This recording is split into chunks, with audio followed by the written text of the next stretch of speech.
I was so worried that I was going to lose my baby.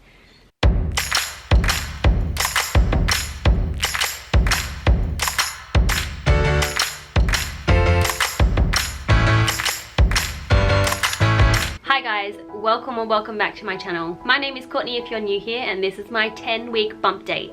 I'm in double digits this week. Baby is the size of a fig this week. I am 10 weeks today. Before I head into something super scary that happened this week, actually yesterday, I'm going to go through my symptoms. One weird symptom that has started this week, and I don't recall getting this with Talia, is really gross. I'm like really smelly. I know that's disgusting. Even if I wear deodorant, I can't help it. I just have really strong BO. I know that's so gross. I remember getting it postpartum with Talia. It's really common to get it postpartum.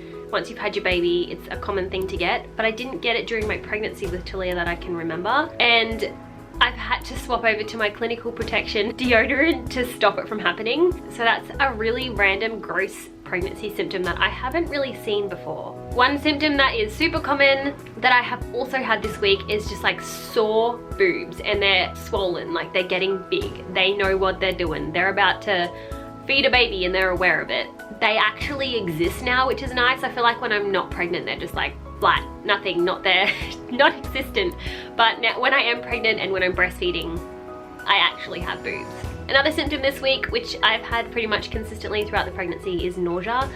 Haven't vomited, so I'm super thankful for that. Just feeling nauseous here and there. I've also had a lot of extra discharge this pregnancy, which I know is also gross, but you know, pregnancy can get kind of gross. And along with that, I'm assuming is why I've been getting a bit of thrush pretty consistently throughout this pregnancy, on top of the fact that I was on antibiotics last week for a sinus infection, and that also can cause thrush. So I've had it pretty consistently throughout the pregnancy, thanks to pregnancy and thanks to antibiotics. Another symptom that I've had is food aversions, and I hate this symptom because I love food so much and I just can't, nothing sounds good to me, and all the foods that I used to love, I just don't want. I just don't want anything. I don't want to eat, but I'm hungry. Don't get me wrong, I'm hungry. Food just makes me sick and it sucks. Fatigue is also something that I've had this week. I don't want to get out of bed. I'm really not looking forward to having to start the school drop-offs again, which starts in a few days. The kids have been on school holidays, so I haven't really had to worry about getting up super early. But now that the kids have gone back to school, we get them back next week, I'm gonna have to start getting up early consistently throughout the week, and I don't know how I'm gonna do it because I got out of bed at 11 o'clock this morning because my daughter is with her father. I'm so tired, I don't wanna get up, and then by the end of the afternoon, I need to nap. Another symptom that I've had is baby brain. This one's terrible. I will forget what I'm talking about halfway through a sentence. I forget words, like super simple words that you should probably not forget. I've been forgetting names. I'll walk around the house aimlessly and forget what I'm doing. Baby brain is real already. So those are my main symptoms that stick out to me this week. Now I'm gonna talk about something really scary that happened yesterday. I had an ultrasound when I was 7 weeks and 6 days. And when I had the ultrasound tech didn't say anything. She didn't say she found anything out of ordinary, and she didn't tell us that there was anything to worry about. They usually don't. If there's something to be concerned about, they usually just forward it to the doctor and let them deal with it. But unfortunately, my doctor has been away. I haven't seen her for like a month because she's been away, and she doesn't get back for another few weeks. So I didn't know that the results were bad, or that they found something out of normal. Someone from the doctor's office must have looked at my results finally yesterday, which was 2 weeks exactly after I had my scan done. And I got a text message saying that I need to come in and discuss my results, which I was a little bit concerned about because usually they don't do that unless there's something wrong. So I booked in to see a different doctor at a different clinic and had my ultrasound results forwarded to them. And what she told me is that during that ultrasound, the ultrasound tech found a subchorionic hematoma. What she called it was a perigestational hematoma, but it's also known as a subchorionic hematoma or a subchorionic hemorrhage. So during my 7 weeks, 6 day ultrasound, they found that, and no one had told me because my doctor was away. So yesterday was a really scary day for me. There were a lot of tears. Luke was working when I found out, and it was not fun. My doctor basically refused to give me a referral to go get another ultrasound because she said it hasn't been long enough that anything would have changed. And I just was such a mess and such a wreck. I needed to see my baby, and I needed to see, I felt like 1-2 weeks would make a difference with a subchorionic hematoma because it's going to go one way or the other, and I just wanted to know what it was doing. And also where it was, because if it's placed in the wrong spot, it can cause miscarriage, and that's something that I was super concerned about, obviously. I called the doctor's office and I spoke to the receptionist, and she spoke to the doctor and then came back and said, no, she said she's not going to give you a referral because it's not necessary. You have a scan in 2 weeks for your 12-week NT scan, and they'll check it then. And I just was baffled. I was like, no, that's not acceptable. I need peace of mind. I'm not waiting 2 weeks. Not to mention we're telling our family before that scan that we're pregnant, and I want to know that everything's okay. So she was like, okay, let me speak to the doctor and I'll get back to you. Within the time frame of waiting for her to call me back, I called like 5 different other clinics trying to just get a referral, which is basically just a piece of paper saying that I can get an ultrasound. I called an ultrasound clinic and I booked an appointment later in the afternoon at 4:15 without a referral. I told them I'm working on it, I will get a referral, I want this appointment booked in so that when I get the referral I can just come in and see my baby. I called multiple different clinics, and because everybody's sick at the moment with the flu, no one had any availabilities. So my only option was to keep calling back the doctor that I saw that day and just begging, basically just begging for a referral. She came back, like I said, and said no, she's not doing it.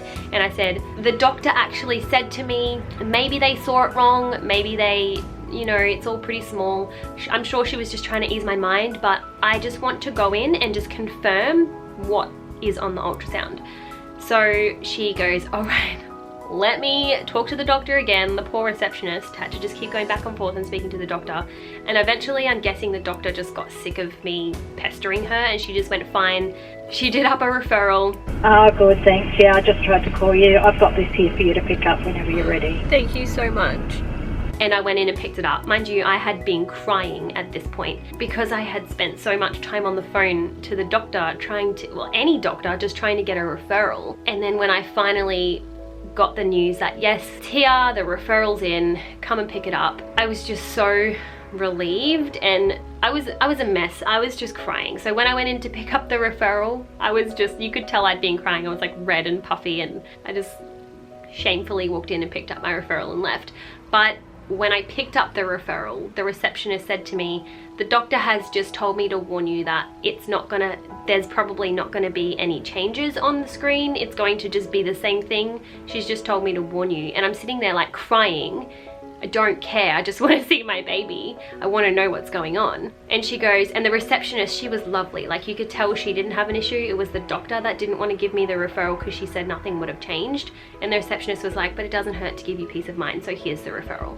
So I took the referral, Luke finished work, we went to go get the scan and see our baby. It was exactly 9 weeks and 6 days that I went to get the scan, and baby was measuring 9 weeks and 6 days, perfectly on track, and the heart rate was 172, around there. The ultrasound tech said, first things first, here's your baby's heartbeat. The heartbeat's fine, baby's measuring on track. Now let's look for the subchorionic hematoma. So she looked around, she spent a good few minutes looking around, and she turns to us and goes, it's not there, it's gone, it's resolved itself, there's no issues, don't stress.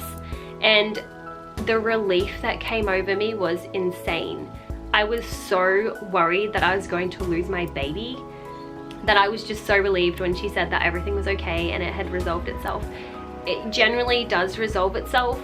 Throughout the pregnancy, it can resolve itself. It can either resolve itself or it will get worse and cause issues. You don't know, it's just kind of like a coin flip.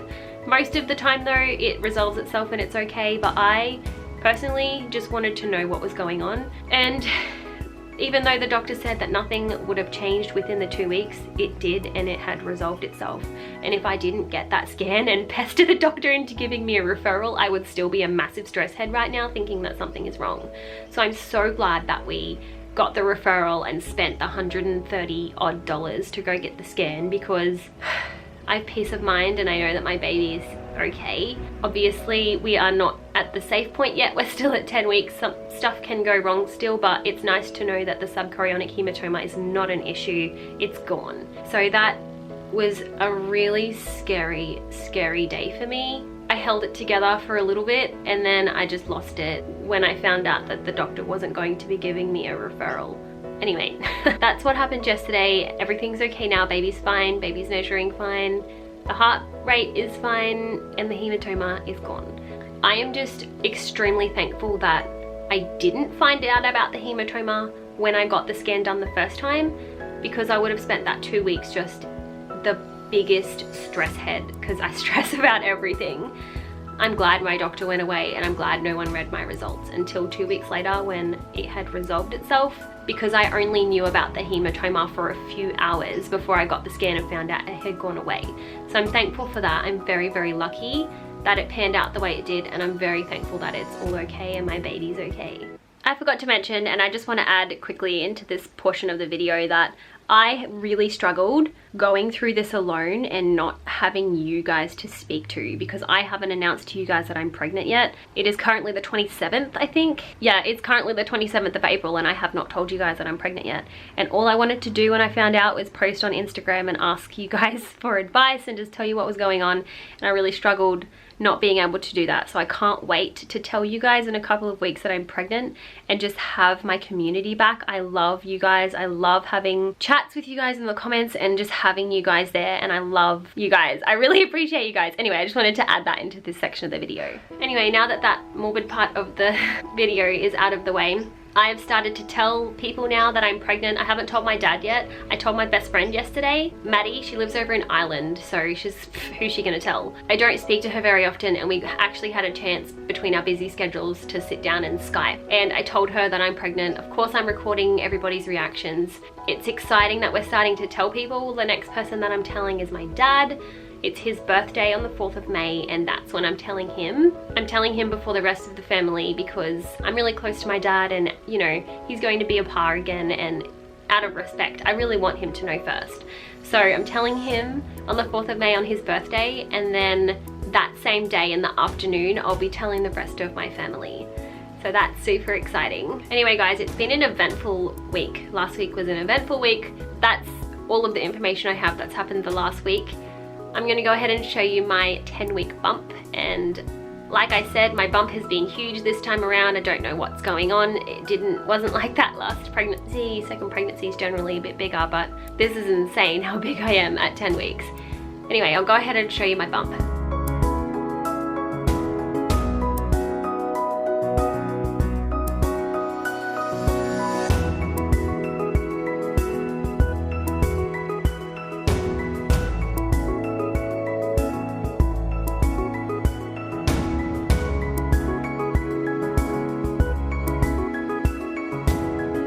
Anyway guys, that was my 10-week bump date. Thanks so much for watching. Don't forget to subscribe below if you want to follow our journey. Give the video a thumbs up if you liked it, and I will see you in the next one. Bye!